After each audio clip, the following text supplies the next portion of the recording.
Yes, nguhaye ikaze kuri Today 250. Amahoro y'Imana n'imigisha yayo ibasakareho mwese mudahwema kudukurikira no kutwereka urukundo. Muri abantu b'agaciro, muri abantu b'ingenzi, duhari kubera mwebwe. Ibyo dukora mutabireba natwe ntago twakomeza kubikora, ariko muri abantu b'agaciro cyane kuri twebwe. Dutemberane na Today 250 nkuko bisanzwe nyine. Nitwa Iva Eritier Wilson, abari kuri kamera agenda bikurikirana neza cyane. Sasa uyu munsi ahantu dutembereye nagari ubwa mbere dutembereye niho twahereye uru rugendo rwa dutemberane. Yes, urugendo rwa dutemberane nahangaha twarutangiriye iki kiganiro nyine iyi content naha twayitangiriye. So nyuma y'igihe kitari kinini cyane ariko nanone kitari gitoya turagarutse kuko mwagiye mubidusaba muri comments zigiye zitandukanye. Mwagiye mubitubwira muti ya mazu yo mu cyahafi hahandi hahoze hitwa Dobandi, niba ajya kuyataha muzatubwire, niba yashyiramo abantu muzatubwire, muzatumenyeshe n'ibiki. Niyo mpamvu rero uyu munsi twahisemo kugaruka kuhabatembereza ubundi tukanabasobanurira uko bimeze, kubera ko ubu ngubu deja amazu bamaze kuyatanga. Amazu yamaze kubona ba nyirayo. Ubu ibintu bimeze neza, ubuzima bwarahindutse. Abambere batangiye kurya amafaranga, abandi nabo babonye amazu akodeshwa, basigaye batuye hafi yo mu mujyi. Kuva hano ugera mu mujyi ni iminota itarenze 5 ku kamoto. Yuri n'amaguru ni 7 cyangwa 8, kuko nukuzamuka gatoya gusa hano hahoze gereza ukabugeze mu mujyi. So abashakaga gutura hafi y'akazi nababwira iki, tugiye kubasobanurira tunabatembereza noneho birambuye imiterere y'uyu mudugudu, ndetse nuko bipanzwe, n'abamaze guhabwa amazu n'abashaka gukodesha namwe ni karibu, byose biremewe. So rero twaraberetse ubushize, mubona ko ari amazu meza yubatswe hano mu cyahafi. Undi ni mu cyahafi, ariko buriya cyahafi ntabwo bikibaho.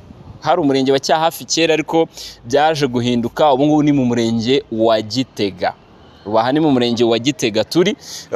Kera hahoze hitwa kagakaritsiye bahoze bakita Dobandi, ariko mu by'ukuri ntago ariko bikimeze. Ubu ngubu amateka yarahindutse nk'uko namwe muri buze kugenda mubibona. So hano hantu rero ahagana hano ku ikorosi ruguru gatoya, abantu bahazi ngira ngo ni abantu batari bakeya bashobora kuba baramburiwe telefone hariya, cyangwa baracapuriwe telefone hariya ku ikorosi. Waba uri kugenda n'amaguru ukitaba, cyangwa uri kuri moto, kwa kundi umuntu aba ari kuri moto ariko wenda telefone akaba ayifite nko mu ntoki. Murabizi ni story ndende ibyababeragaho hano haruguru ku ikorosi. Ibyo rero iyo bamaraga kugucapura telefone, bamanukiraga muri izi nce turimo, izi karitsiye ntiwamenyaga aho bari giti.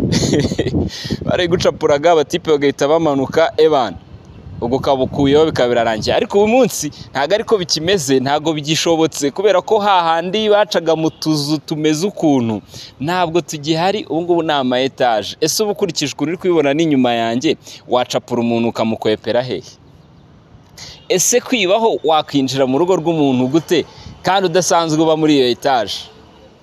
Umuntu arashobora kukwiba ni wa muntu muturanye, cyangwa wa muntu nyine mubana muri aya mazu. Ariko kuvuga ngo abajura ngo bavuye hirya, icyo cyo ntigishoboka. Yes, hanyuma aya mazu yubatswe hano ni amazu 688. Niyo miryango igize aya ma etage yose muri kubona, amazu 688. Aya mazu yose ntabwo yose aratangwa. Bahereye ku miryango cyangwa abantu bagiye batanga ingurane y'ubutaka. Murabizi ko kugira ngo iyi midugudu yubakwe cyangwa aya mazu yubakwe, ni ukuvuga ngo abaturage baraza bagatanga ubutaka. Bamara gutanga ubutaka, leta ikubaka. Yamara kubaka bakabahereza imiryango ingana n'igenagaciro ry'ubutaka mwatanze cyangwa andi mazu mwarimo hafite. niko byagenze rero. Ibi biramara impungenge, birakuraho n'urujijo, kuko abantu benshi bibazaga ese ari amazu bazayatanga bagendeye kuki, ese ari amazu azaturwamo n'abande, ese bizagenda gute. So niyo mpamvu uyu munsi rero twatembereye kugira ngo tubasobanurire akantu ku kandi. Nari maze kukubwira ko ari amazu 668, amazu 688, imiryango yatanze ubutaka bwayo ni imiryango 172. Ushobora kumva iyo miryango 172 cyangwa abo bantu 172 ugatekereza ko ari abantu bakeya ugereranyije n'ukuntu uyu mudugudu wose ungana, ariko ntabwo ari byo, ntabwo ari abantu bakeya mu by'ukuri, kubera ko nubwo hari amazu menshi ariko wibuke ko harimo abakodeshaga, abari bafite imiryango ikodeshwa ku buryo ushobora gusanga umuntu umwe yari afite amazu 3 cyangwa 4 cyangwa narenzeho bakodesha. Icyo ni icyambere. Ikindi cya kabiri, wibuke neza ko abantu bose imihanda yafashe, bose bo bahitaga bishyurwa bakava mu nzira. Iyo umuhanda wabaga wagufashe wahitaga wishyurwa ukava mu nzira. So abo imihanda rero yafashe, kandi murabona ko harimo imihanda myinshi, Wilson ari kugenda bibereka, harimo imihanda myinshi. Abo imihanda yafashe bose bahitaga bishyurwa bakava mu nzira, ubundi hagasigara abo imihanda itafashe. Hanyuma niyo mpamvu nyine ari abantu 172. Abo bantu rero umva ukuntu byagenze kugira ngo bahabwe imiryango muri aya ma etaje. Of course bagombaga guhera ku bantu batanze ubutaka bwabo, ni nako byagenze, bahereye kuri abo bantu 172 batanze ubutaka. Noneho hari ko hakundi abantu bavuga ngo none siko ngiye nari mfite ngo imiryango ngo ikodeshwa, ngo nari mfite ngo imiryango ngo yafashaga kwishyurira abana ishuri. Ibyo rwose nta kibazo kibirimo, kubera ko hano harimo abantu bahabwaga inzu bigendeye ku gaciro k'imitungo yawe yabaruwe. Hano harimo abantu bahawe amazu arenze 1, 2, 3 kugeza kuri enye. Ndabibabwira nk'umuntu wari uhari, nibiradukundira tukabona abatuganiriza mu basigaye batuye muri iyi midugudu, nabyo muraza kubikurikirana. Ni ukuvuga ngo baguhereza imiryango bagendeye ku igenagaciro ry'imitungo wari ufite, ku buryo rwose harimo abantu bahawe imiryango irenze 2, irenze 3 kugeza kuri 4. Mu by'ukuri nimba wari ufite imiryango ikodeshwa hano, kandi twese turabizi imiryango yaho ukuntu yari imeze, amazu yari ahari ukuntu yari ameze, uyu munsi bakaba bakubakiye inzu nziza nk'indi, bakagushyiramo iby'ingenzi ukenera, tuvuge nka dushe n'amatuwarete mo imbere n'ahantu ho gutekera, byose biba birimo. Hanyuma bakakongera n'indi miryango yawe ikodeshwa nk'uko n'ubundi wari uyifite. Mu by'ukuri leta ntako iba itagize, iba yabikoze mu buryo bukwiye kandi butekanye, bubereye buri muntu wese wari utuye muri aka gace. So ibyo rero bamaze gutanga imiryango, bamaze gutanga kugeza ubu ngubu muri iyi midugudu ni imiryango 310. Ni ukuvuga ngo ni abantu 172 ariko bahawe imiryango 310. Ni ukuvuga ngo muri ya miryango 688 yubatswe, havuyemo 310 already yamaze guhabwa ba nyirayo. So hasigaye indi miryango 378 yose itaratangwa. Iyi miryango rero isigaye, umujyi wa Kigali uvuga ko ari imiryango itegereje kuzahabwa abantu batishoboye. Kantu keza cyane. Ni imiryango izahabwa abantu batishoboye. Kanongere mbisubiremo neza. Amazu 688 yubatse hano mu Cyahafi, mu murenge wa Gitega, mu mudugudu wa Mpazi. Hamaze gutangwa imiryango 310 ihawe abari basanzwe bafite ubutaka muri aka gace batanze kugira ngo hubakwe, bangana n'abantu 172. Bivuze ngo hasigaye indi miryango 378. Iyo miryango 378 yasigaye iteganyijwe kuzahabwa abantu batishoboye. Abantu batishoboye mushonje muhishiwe, nubwo wenda bitazashoboka ko bihita bigerera ku bantu bose icyarimwe, ariko iri ni itangiriro, iyi ni intangiriro, ibyiza biracyaza. Iyi ni faze ya mbere, nyuma yaho hazakurikiraho na faze ya kabiri, kandi naho niko bizagenda no muri faze ya gatatu, kugeza ugeze kwa Mutwe, Gitega yose ikaba ibaye paradizo. Yes. Hose niko bizagenda bimera. Imiryango abatanze ubutaka bazajya bahabwa, isigara ihabwe abantu batishoboye. Hanyuma abantu batishoboye rero bazatuzwa n'umujyi wa Kigali, ntabwo ari umujyi wa Kigali ubahitamo. Mubyumve neza, ntabwo ari umujyi wa Kigali ubahitamo. Ni ukuvuga ngo hari itegeko rihari rigenga ibijyanye no gutuza abantu batishoboye.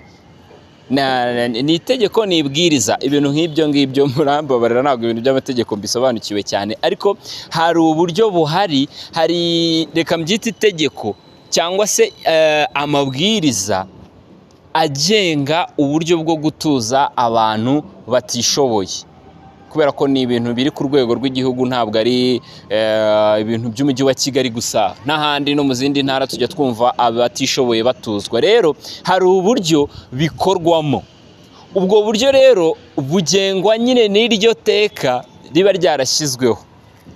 Ni ukuvuga ngo niryo riri gukurikizwa, niryo riri gutunganywa, nibyo riri kurebwa. Abantu umujyi wa Kigali uzatuzwa hano bazabahabwa na minisiteri, niyo izabaha abantu bagomba gutuzwa hano. Of course ubwo urumva ni minisiteri, ndatekereza ko ari ubutegetsi bw'igihugu, yes, y'ubutegetsi bw'igihugu n'izindi nzego zigiye zitandukanye zireberera abantu batishoboye cyangwa zibafite mu nshingano, nizo zizagena zikemeza urutonde rw'abantu bagomba gutuzwa muri iyi midugudu. Abatishoboye ariko aho ni ku ruhande rw'abatishoboye, kuko abari bahasanzwe bo batanze ubutaka, ubu bari safe, ibyabo byararangiye, bahawe imiryango, bahawe imfunguzo. Ngira ngo Wilson ari kugenda bibereka cyane, urabona ko n'imiryango iriho n'amarido rwose irafunze neza. Ubu ngubu umuntu wese wari ufite ubutaka hano hantu nta kibazo cy'inzu afite, yamaze kubona umuryango. Ubu ahasigaye n'abo bantu batishoboye bazatuzwa n'umujyi wa Kigali, kandi nabwo birakorwa mu minsi ya vuba rwose. Abo bantu baraba bamaze nabo gutuzwa, ubundi ubuzima bukomeze. Aya mazu rero iyo baguhaye inzu, nk'uko nabibabwiye, ni amazu arimo ibintu by'ingenzi nkenerwa byose kugira ngo umuntu ature neza. Icya mbere, izi nzu ziri muri size zitandukanye. Ni uguhera kuri chambrette. Ubwo nimvuga guhera kuri chambrette nyine ubwo mureta mubyumva ko ari za nzu nyine ziba zidafite icyumba ariko zifite salo wenda nini ihagije. Yes, harimo amazu guhera kuri chambrette, hagakurikiraho izifite icyumba na salo, hagakurikiraho izifite ibyumba 2 na salo, hagakurikiraho n'izifite ibyumba 3 na salo. Izo nzu zose zifitemo tuwarete na dushe ndetse n'igikoni cyangwa ahantu ho gutekera n'ahantu ushobora kogereza amasahani. Kuvuga ngo abatuye mu mazu agezweho cyangwa sirimutse murabizi ko iyo hari igikoni haba hari n'ahantu ho kogereza amasahani, harimo n'amarobine of course. Yes, ibyo byose biri muri ayo mazu guhera kuri chambrette. Chambrette irimo wese na dushe, aho gutekera n'aho kogereza. Icyumba na salo gifite wese na dushe, aho gutekera n'aho kogereza ibyombo. Zose kugenda ukageza ku nini ya nyuma irimo, zose zifitemo amadushe n'amatuwarete ndetse n'ibikoni n'ahantu ho gutekera n'aho kogereza ibintu nitrebye. Hanyuma iyo miryango yose ari 688, iyo uhawe umuryango usangamo gaze y'ubuntu utaguze, usangamo gaze ndetse n'amashyiga ari amakuka. Hari n'abatekinisiye bahari hano bahita babikwenstarira. Urabizi kwinstara gaze mu nzu hari abantu binanira kuyihuza n'ari amakuka, ntago ari ibintu bikorwa na buri muntu wese of course. Hari abatekinisiye bahari ku buryo iyo uje mu nzu yawe uhita ubabwira bakaza bagahita babikoinstalira ku buryo rwose uhita utangira kubikoresha nta kibazo. Ikindi, aya mazu yubatse ku buryo bubungabunga ibidukikije, ngira ngo umuntu no kubibona ko ni amatafari ahiye. Buriya hari abantu benshi baba batakurikiye cyangwa batashatse kumenya cyane impamvu bakoresha aya matafari ahiye gutya. Ubu ni uburyo bwo kubungabunga ibidukikije. Abantu batuye muri aya mazu cyangwa abazabasura, bazashobora kubasura, nuzajya winjira, iyo winjiye mu nzu uhita wumva ko umwuka urimo utandukanye n'umwuka usanzwe wo muri aya mazu yacu yo hasi. Ako kantu muzakanote nuza gusura umuntu muri iyi midugudu, uzahita ubyumva ko winjira mu nzu ugahita wumva ko harimo ubuhehere. Niko babyita mu kinyarwanda cyiza. Winjira mu nzu ugahita wumva ko harimo ubuheheri, ukumva harimo umwuka udasanzwe utandukanye n'iyi myuka tuba dufite. Erega urabona izi nzu dusanzwe dutuyemo, amabati buriya ari mu bintu bikurura wenda ubushyuhe cyane. Noneho nk'iyo ufite inzu iri hasi, tuvuge amabati ari hasi nta n'agaparafo ufitemo, icyo kibazo cy'ubushyuhe bwo urakizi rwose, uragisobanukiwe neza cyane. So rero niyo harimo parafo, hari igihe nabwo ubushyuhe buza, ko parafo ntago ituma hatabaho ubushyuhe.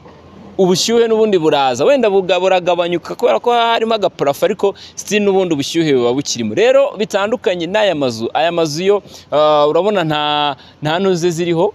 Murabona ama etage ukuntu yubatse, namwe muri kubibona, haba harimo amadari mo hagati. Bifasha ku bijyanye n'umwuka mwiza, bifasha ku bijyanye n'ubushyuhe cyangwa ubukonje. Haba harimo ubuheheri buringaniye ku buryo bitakubangamira, yaba ubukonje cyangwa ubushyuhe. Harimo umwuka umeze neza uringaniye. Hanyuma izi nzu zose, imiryango yose, usibye amashambrete nabonye makeya, izindi zose zigiye zifite imiryango ibiri.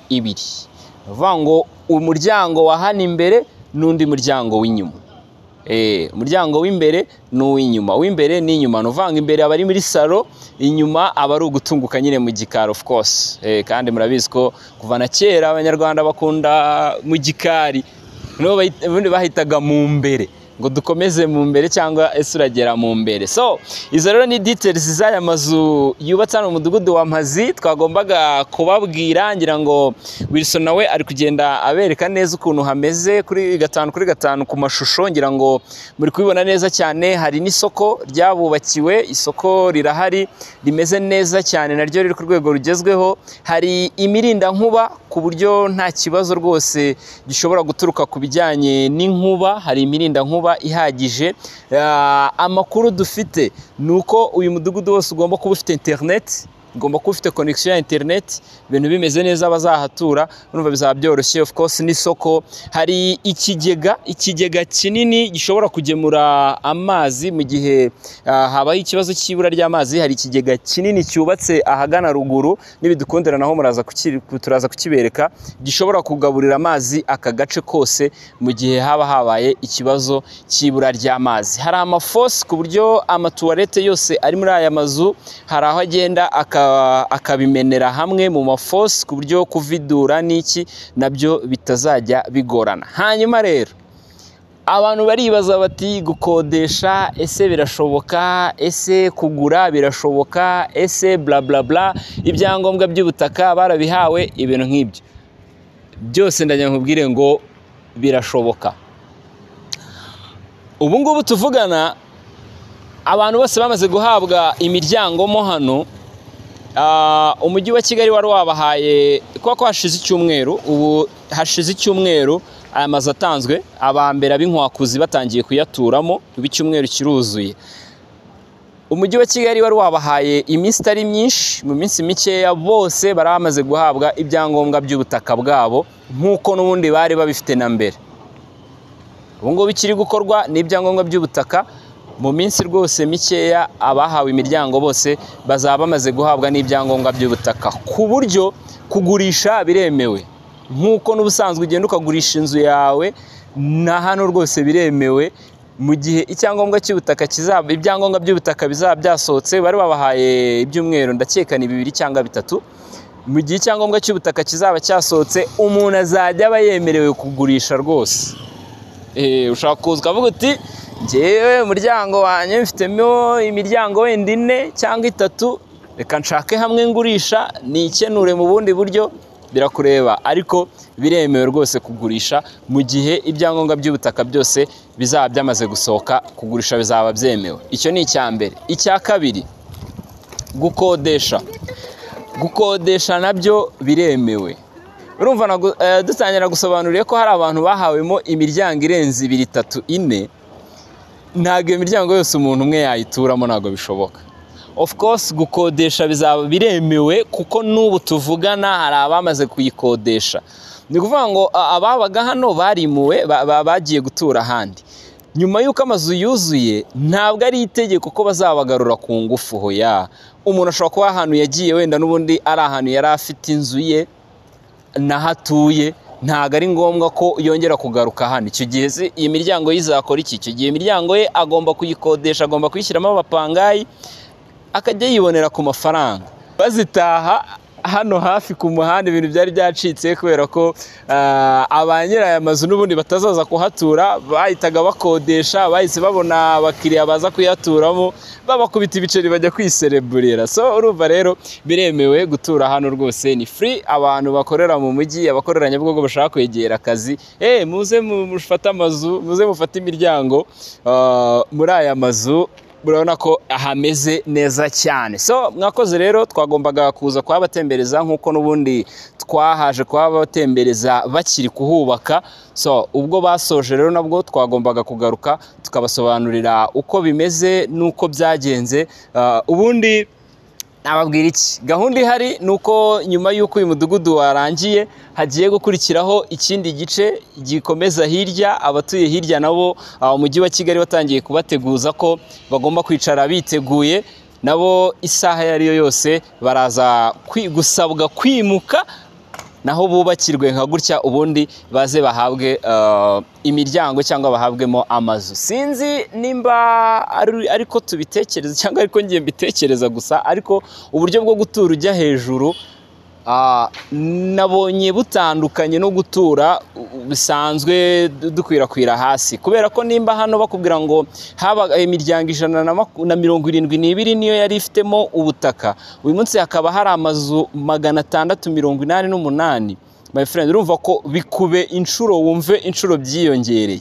Bigaragaza ko gutura uzamuka nibyo byiza, bisevinga ubutaka, bituma abantu benshi batura ahantu hatoya, kandi biba banafite n'umutekano n'ibikorwa remezo bibageraho mu buryo bworoshye. So ndabona iyi systeme rwose mu by'ukuri ni nziza pe, ntawe itashimisha. So mwakoze cyane, twitwa Today 250. Komeza ubane natwe, ni dutemberane. Nitwa Iva Etienne, kumwe na Wiso kuri kamera.